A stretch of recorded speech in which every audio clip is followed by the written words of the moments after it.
tout le plaisir est pour moi de vous savoir nombreux à nous suivre sur la télé du 21e siècle et bienvenue dans l'émission Starcom. Vous le savez, c'est l'émission de décryptage et d'analyse de l'actualité qui vous permet d'avoir une vue large et profonde sur ce qui se passe en Guinée.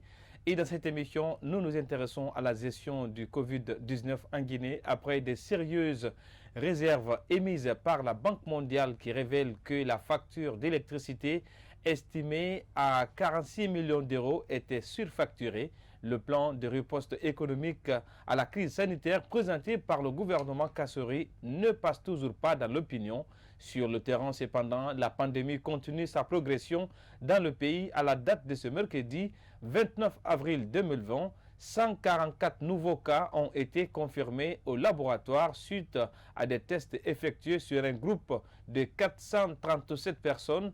La Guinée compte au total 1495 cas confirmés à ce jour, dont 329 guéris et 7 décès. Alors, à ce jour, il faut dire tout simplement qu'il y a 1159 cas également qui sont sous soins intensifs. Et dans cette émission, nous faisons une sorte de regard croisé de la diaspora sur la crise sanitaire liée au Covid-19 en Guinée. Alors, nous allons partir du côté des États-Unis pour raison notamment notre confrère Abdoulaye Diallo. Il est correspondant du site Guinée News du côté de New York. Monsieur Diallo, bonjour et bienvenue dans l'émission Starcom sur la télé du 21e siècle. Bonjour à vous, Monsieur Barry. Bonjour également aux téléspectateurs de la télé du 21e siècle. C'est avec plaisir que je vous retrouve. Elle a également tout le plaisir pour nous également de vous recevoir dans cette émission Starcom. Alors, on va commencer cette émission par cette première question d'entrée. Il faut le dire que les Guinéens qui sont au pays sont inquiétés par rapport notamment à cette pandémie qui est en train de faire des ravages. Et les États-Unis également est un pays qui est affecté par la pandémie. La question qui résaillisse notamment dans les débats en Guinée, c'est comment est-ce que les Guinéens vivent notamment dans cette période de crise du côté des États-Unis. Voilà, Monsieur Barry, comme vous l'avez dit, l'inquiétude, elle est partagée par tout le monde. Dès lors que le Covid-19 est devenu une pandémie. Mais du côté des États-Unis, c'est vrai que le pays reste pour le moment le pays le plus touché, non seulement en termes mais également en termes de victimes, donc de morts. Et pour ce qui est du cas précis de la communauté guinéenne, justement, vous êtes en train de suivre l'actualité. Nous avons été fortement éprouvés par la maladie. Nous avons enregistré à date presque 30 morts. En tout cas, nous sommes largement dans les vingtaines. Nous sommes entre 28, 29, voire même 30 cas de décès en moins de 2 mois. Donc, ce qui veut dire que nous sommes largement éprouvés.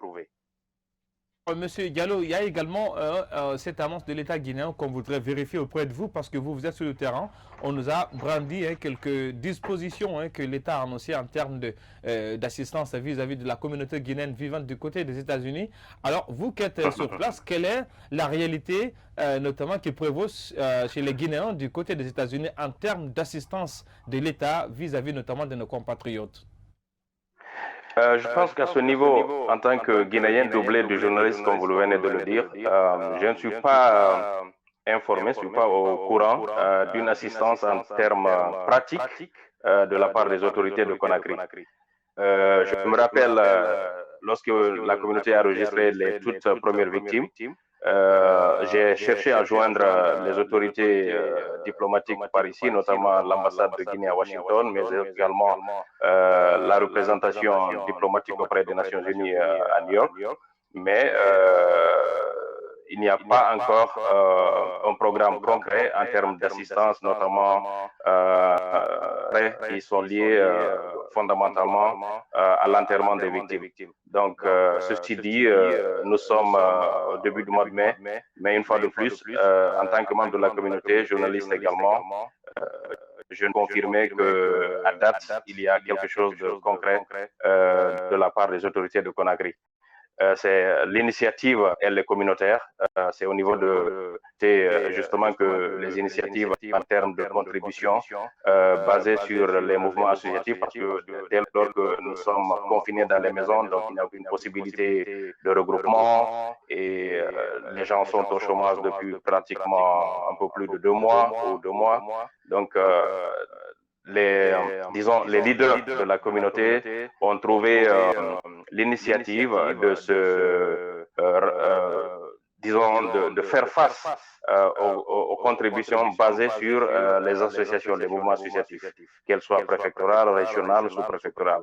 C'est ce qui permet à nos jours à la communauté guinéenne réellement de faire face à l'enterrement des nôtres victimes de la maladie. On va revenir désormais en Guinée pour parler de la gestion de cette crise sanitaire. Il faut rappeler tout simplement que la Guinée est sur la pente d'être l'un des pays les plus affectés par le Covid-19 à travers le continent africain. Alors vous, du côté des États-Unis, de quel œil vous observez cette gestion de la crise sanitaire par nos autorités? Alors, M. Barry, je dois vous dire que malgré l'intensité de la pandémie par ici aux États-Unis, malgré que la communauté soit fortement éprouvée, nous sommes inquiets, mais nous sommes beaucoup plus inquiets également pour le pays, pour la patrie, nos compatriotes, parce que c'est vrai, nous sommes par ici, mais nous avons tous nos familles du côté de la... Et si on voit ce que la maladie a coûté à des pays comme les États-Unis en termes de victimes, il y a fortement à s'inquiéter pour des pays comme le nôtre, la Guinée. Et là, je dois dire que c'est vraiment inquiétant dès lors que tout à l'heure, vous avez donné les chiffres.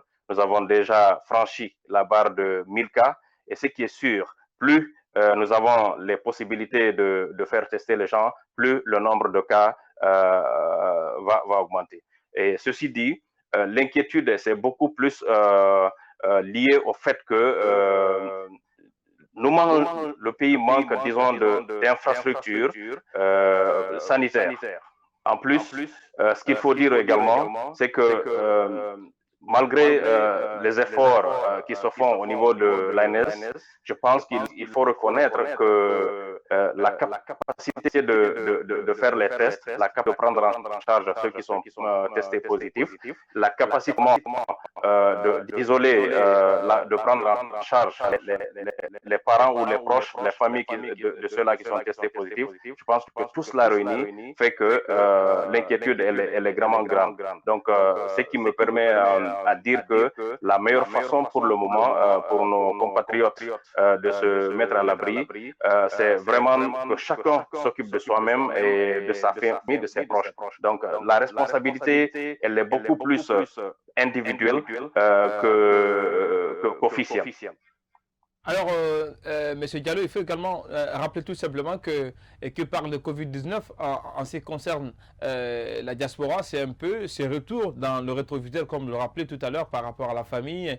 Et aujourd'hui, cette pandémie fait qu'aujourd'hui, que les États africains sont durement touchés, voire même l'économie mondiale. Et c'est dans ces contextes que la Banque mondiale a émis des réserves sérieuses sur le plan national de riposte de la Guinée qui a été adressé par l'institution monétaire pour notamment tenter de relancer l'économie nationale. Mais ce plan national de riposte fait l'objet de beaucoup d'observations dans le sens négatif, notamment de la Banque mondiale.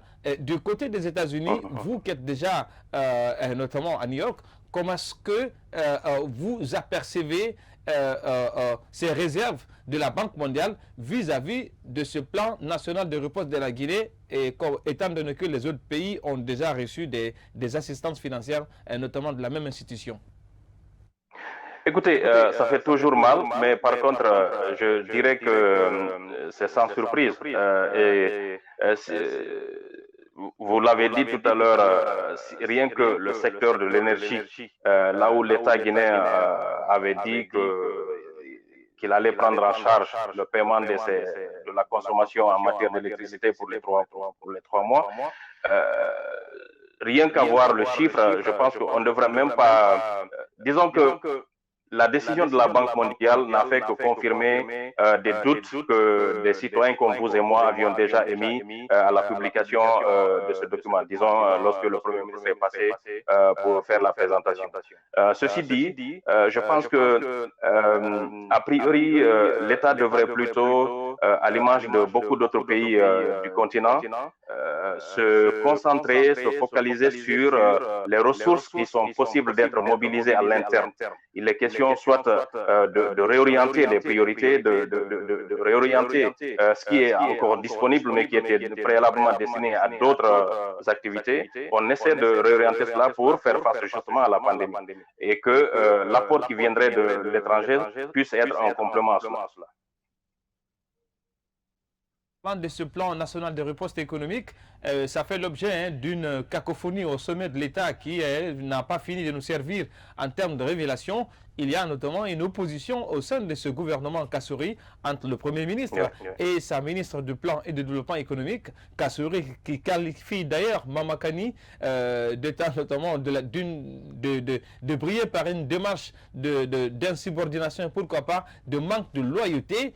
Comment est-ce que ces bisbilles au sein de l'État guinéen est interprété du côté des États-Unis? Parce que je sais que la tension elle est particulière en cette période de crise sanitaire. Absolument, M. Barry, vous l'avez dit, nous suivons de près ce qui se passe sur ce dossier et l'opinion la plus partagée au niveau de la communauté soutient justement la position de la ministre du Plan.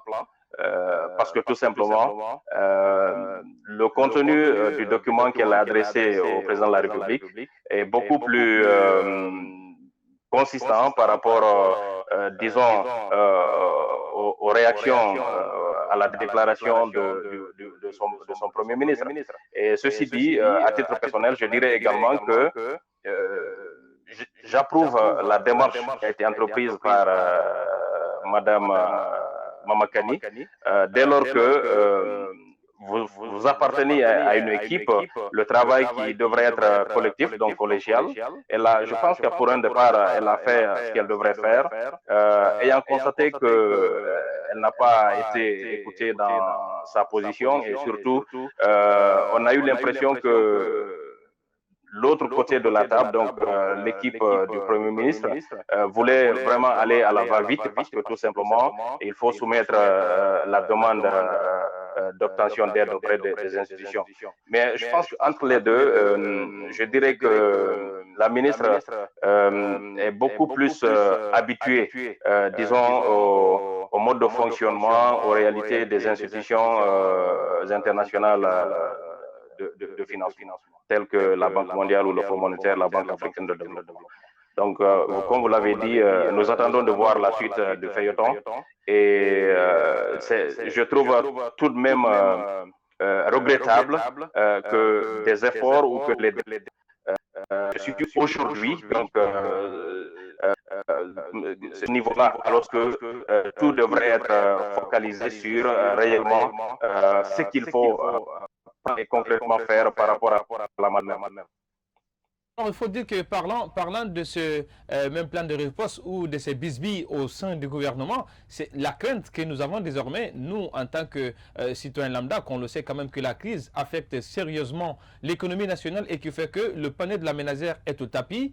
Alors, quelles pourraient être les conséquences d'une telle méfiance d'une institution comme la Banque mondiale vis-à-vis d'un État comme la Guinée qui, en cette période de crise, a forcément besoin de l'assistance internationale? Je pense que la banque n'est pas tellement, disons, ne fait pas tellement d'inquiétude dès lors que la banque n'a pas dit qu'elle ne financera pas l'une de riposte qui sera, c'est-à-dire un plan, mais juste qu'ils ont révélé les incohérences du document qu'ils ont reçu. Donc, il appartient désormais à l'équipe gouvernementale de revoir, de réviser les chiffres et de soumettre peut-être. Tout à l'heure, parlant du plan de riposte lui-même, le contenu, je pense que le problème se situe à ce niveau, monsieur. Quand on a sens, on a vu que d'un côté, on a à nos compatriotes de respecter les mesures qui sont à la pandémie, notamment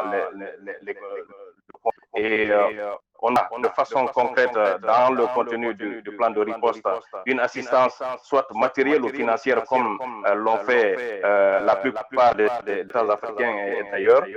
Donc, je pense qu'à ce niveau, il y a de quoi à revoir la copie du plan gouvernemental. Parce que c'est aujourd'hui, nos compatriotes et tous les autres à travers le monde ont besoin d'une assistance de la part de l'État.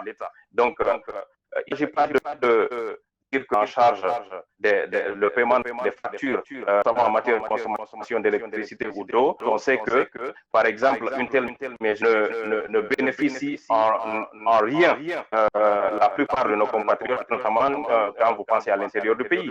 Ils sont combien ces Guinéens qui trouvent de l'eau à travers les structures de l'État? Combien consomme, disons, l'électricité.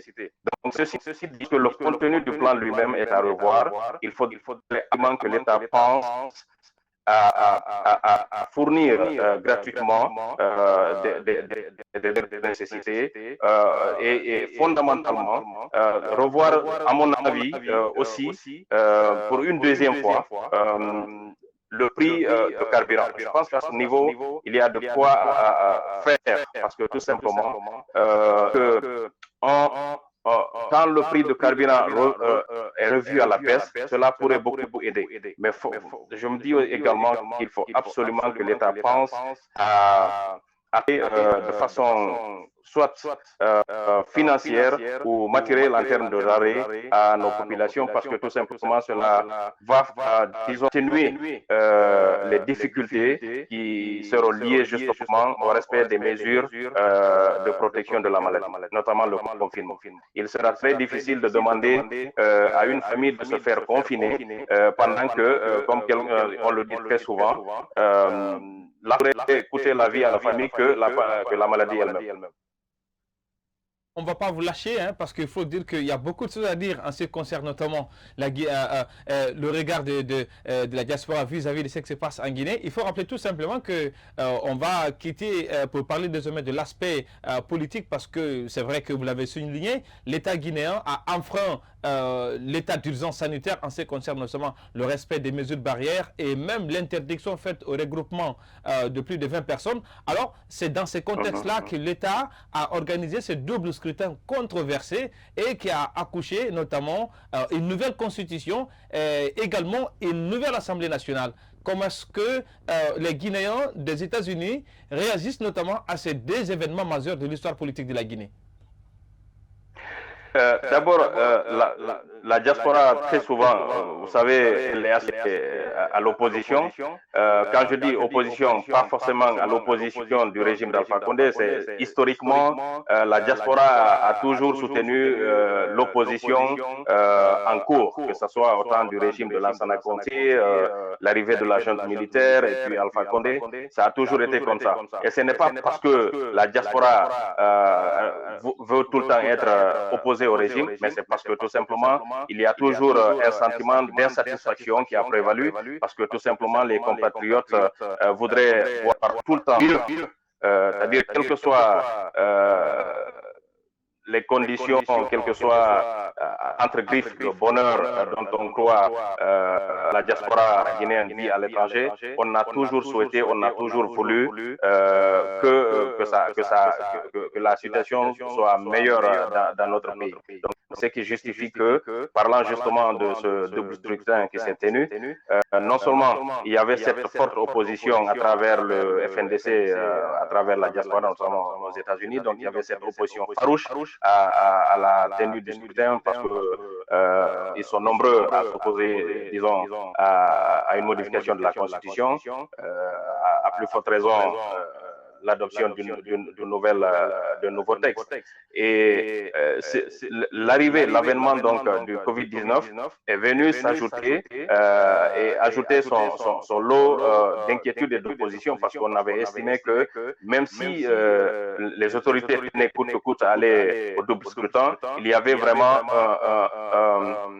comment je peux dire, un intrus à travers le déclenchement de la pandémie qui aurait dû justement amener les autorités à repousser. Mais voilà que ceci a été fait et on a vu que les conséquences qui sont arrivées. Parce que dès le lendemain, on a commencé à officialiser les chiffres, même si on savait que avant même le 22 mars, il y avait déjà, la maladie était là. Donc, à résumer, les efforts, les actions des autorités à tous les niveaux ne devraient pas être sur le plan politique, sur le terrain électoral, mais plutôt sanitaire. Et voilà qu'aujourd'hui, disons, un mois après le scrutin, on a largement franchi la barre de 1000 cas et malgré le faible taux de capacité de procéder au test. Donc, les conséquences, nous les en vivrons pendant longtemps parce que, comme vous l'avez dit également, cette assemblée qui vient d'être installée toujours dans les conditions qui devraient plutôt être axées à la prévention, à la gestion de la maladie, cette assemblée risque d'être une institution qui ne va pas en dehors du caractère illégal, je dirais également illégitime. Donc, on attend de voir ce que cela sera pour le pays. Je ne peux que souhaiter et espérer pour le meilleur, mais je laisse de l'avant à la crainte, au doute et tout ce qui s'ensuit.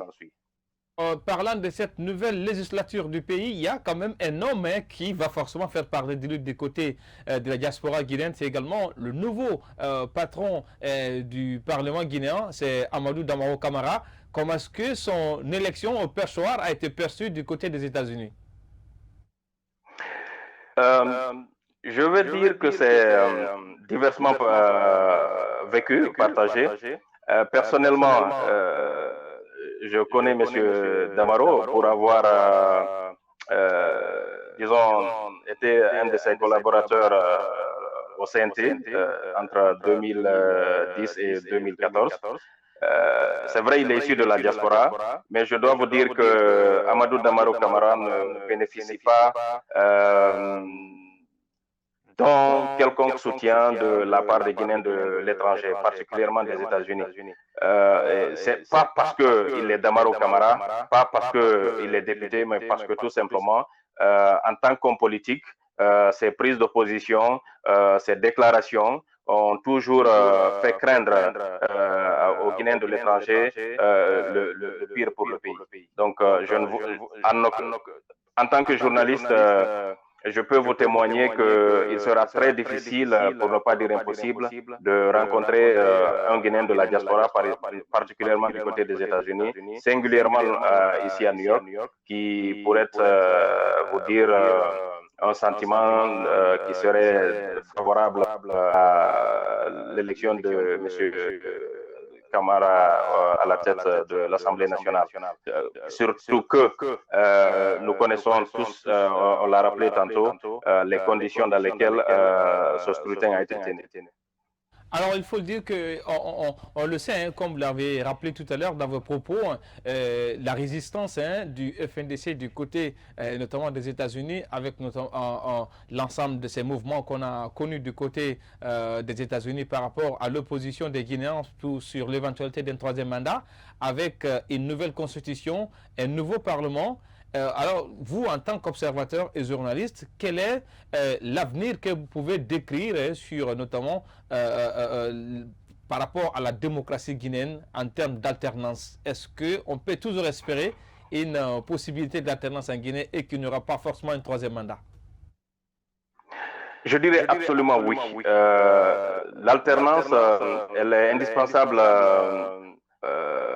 au fonctionnement de la démocratie. Ce qui serait souhaitable, on a toujours souhaité que les alternances soient démocratiques, qu'elles soient paisibles dans différents pays, mais pour le cas particulier de la Guinée, nous n'en avons pas encore eu cette chance. Alors, je voudrais fortement espérer et croire que ce sera le cas cette fois-ci, malgré tout ce qu'on a vécu ces dernières années, malgré également le contexte actuel qui prévaut. Mais pour répondre à votre question, je crois fermement que la détermination des acteurs, la détermination des citoyens que nous sommes, pas forcément les leaders ou les hommes politiques, les hommes de la classe politique, la détermination, les efforts de la part des citoyens, des électeurs ou potentiels électeurs que nous sommes, je dirais que oui, l'alternance, elle sera possible, elle se fera. Parce que nous avons opté pour la démocratie, forcément, il faudrait qu'on se bat pour que les règles qui sont liées qui sont liées au régime de la démocratie puissent être une réalité dans notre sans oublier, je dirais que cet espoir et cette détermination se justifie également beaucoup plus par ce qu'on a, nous avons comme coût lié justement à la lutte pour l'instauration de cette démocratie. Que ce soit le coût humain, matériel, vous vous en souvenez, depuis l'instauration du multiple à nos jours, il faut dire que nous avons été fortement secoués par les pertes en vies humaines, les destructions des biens publics, des biens privés. Donc tout cela réuni devrait être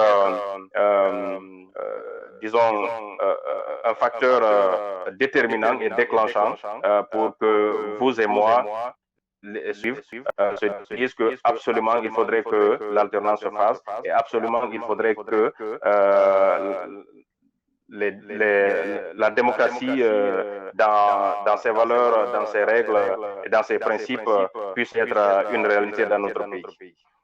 Alors, M. Diallo, il faut le dire que tout le plaisir a été pour moi de vous avoir dans l'émission Starcom. Merci d'avoir accepté notre invitation. Sauf que si vous avez un message à lancer à ces Guinéens qui vous suivent actuellement, qui sont partagés entre détresse et inquiétude, parce que je rappelle qui parle de la diaspora, parle également de l'autre pilier de l'économie nationale. Absolument. Mon mot à l'endroit de mes compatriotes, c'est justement de dire que le moment est inquiétant. Mais ceci dit, avec la détermination, avec la volonté et une question de responsabilité à la fois individuelle et collective, nous parviendrons justement à vaincre cette pandémie. Ceci dit, je dirais que cette responsabilité dont je parle, une fois de plus, je pense qu'elle doit être beaucoup plus individuelle. Il faudrait que chacun de nous, qu'il peut être victime, alors il lui appartient de prendre toutes les dispositions, mettre à l'abri, surtout quand on sait que au pire des cas, c'est-à-dire quand on a la maladie, quand on sait que la réalité, elle est encore beaucoup plus difficile pour ceux qui sont testés positifs, parce que nous avons suivi jusqu'ici la façon dont les autorités sont en train de gérer. Donc, par rapport à cette situation qui prévaut, je garde espoir, parce que tout simplement, les Guinéens que nous sommes, nous avons vécu des situations de par le passé qui ont été très éprouvantes, mais cette fois-ci également, je suis convaincu que la résilience sera au rendez-vous. Par vous, M. Diallo, si vous permettez, je veux profiter de l'occasion notamment pour lancer notamment cette pensée à l'endroit de ces Guinéens qui restent notamment en confinement, une pensée notamment à ces Guinéens qui sont alités, atteints du Covid-19. Pourquoi pas prompt rétablissement à eux, mais que l'âme de ceux déjà qui nous ont été arrachés par la vie, à la vie par cette pandémie repose en paix et que Dieu accueille leur âme dans son royaume de bonheur éternel. Merci d'avoir accepté notre invitation. Ça a été le plaisir pour moi de vous recevoir sur ce plateau de l'émission Starcom. Un plaisir partagé, M. Barry. Oui, chers téléspectateurs, c'était un peu l'intervention de notre confrère du côté de New York, plus précisément du côté des États-Unis, Ablaye Diallo. Il est journaliste correspondant du site Guinée News du côté de New York City. Il était dans cette émission en ce qui concerne notamment ce regard croisé de la diaspora sur la gestion de la crise en Guinée liée au Covid-19. Merci pour votre aimable attention. On revient à bientôt dans cette émission avec d'autres acteurs. de la vie politique et pourquoi pas socio-culturelle de la Guinée. Merci pour votre attention. Surtout, restez connectés à la télé du 21e siècle car le meilleur reste à venir.